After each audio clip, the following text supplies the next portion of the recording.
What's going on YouTube? It is the Mandela Umbrella, and today I'm going to be talking to you guys about like basics of the Mandela Effect, what it is, my theories about it, and honestly, I just have a lot to talk about, but I don't want to have like hour-long, 45-minute long videos on my channel of random clips put together of just random parts about the Mandela because I hate watching those videos personally. So I thought myself I would make a video for you guys just basically pointing out like some Mandela effects. Like I know so many more. I just don't have enough time to fit all of these in the video, and I don't have the screen recording capability to play sound yet with videos, but once I do, I'll show you guys more Mandela effects. But yeah, I basically made this channel because 2 or 3 days ago, my dad picks me up and we were talking and he brings up, have you ever heard of the Mandela Effect? And obviously I said no. I said what's that? And first example he told me was the Bernstein Bears. And he asked me to spell it for him, and I said like normal, Berenstein, like how it has been spelled in the previous timeline. But sure enough, I checked and it's Bernstein now. So, that one didn't really creep me out at all because maybe I was just a little kid. Because personally, I'm not even 17 yet, so I watched that, but I didn't really pay attention to that. And when he told me about Luke, I am your father, that one got me a little bit, and I was like, maybe he has said no all the time. But there's some that have gotten me to believe that this is no longer a theory. This Mandela effect is real, and it's happening, and it's changing the world. So let me basically start off with, what is the Mandela Effect? Well, the Mandela Effect is what happens when someone has a clear memory of something that never happened in this reality. Many of us, mostly total strangers, remember the exact same events with the exact same details. However, our memories are different from what's in history books, newspaper archives, and so on. And this isn't conspiracy, which is true, I believe, and we're not talking about false memories. Many of us speculate that parallel realities exist, and we've been sliding between them without realizing it. So that's basically what the Mandela effect. Because Nelson Mandela, he supposedly died in the 1980s, and my dad was in college at that time, and he told me that he remembers Nelson Mandela dying, and now apparently he's just died in 2013. Which that one did not affect me at all because I wasn't even alive at that time. So yeah.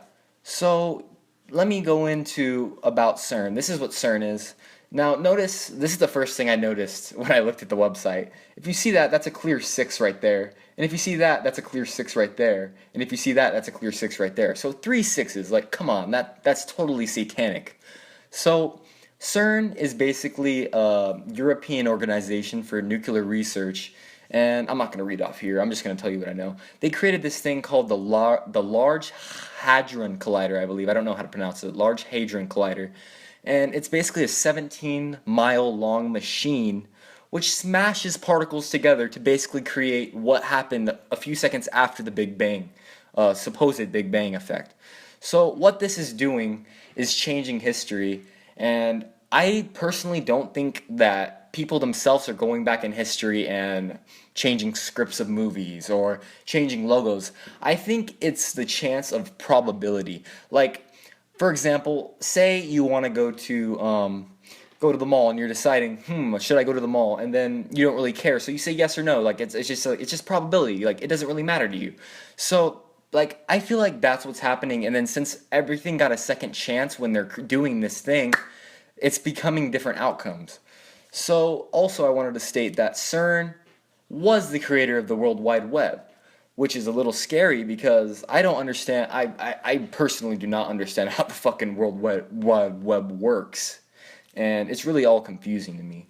But I just wanted to say that if they had the power to create the World Wide Web, I am almost certain that by now, after 25 years, they have the ability to go back in time. Like, let's be honest here.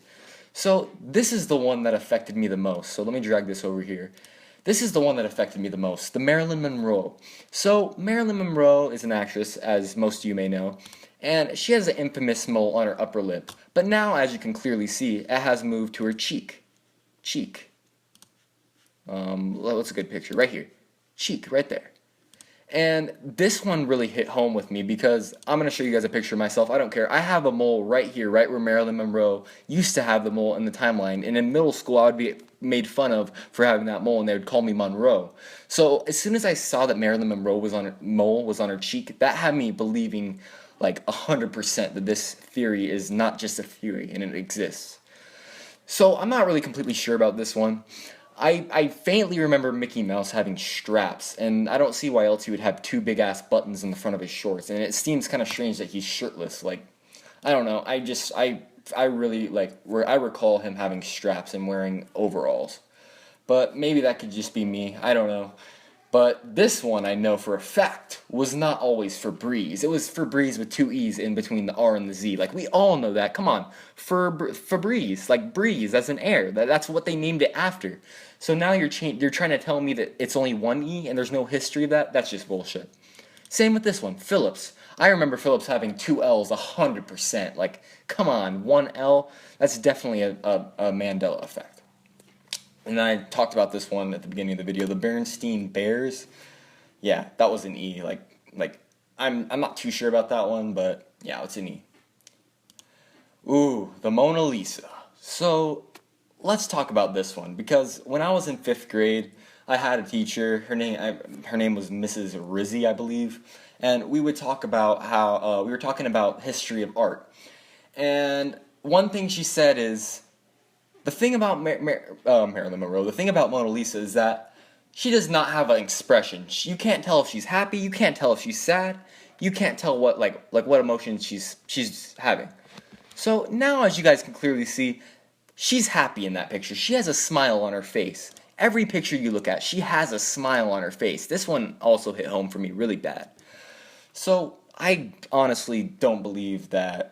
I just don't believe this. It's kept me up at night. There's no there's no actual response you could have for this. Like, let's be honest here. And Vlasic, come on, that's had two L's. Like, I remember that. That one is just mind blowing. So basically, I just wanted to say that I'm launching a new channel on this YouTube, and it's going to be called the Mandela Umbrella.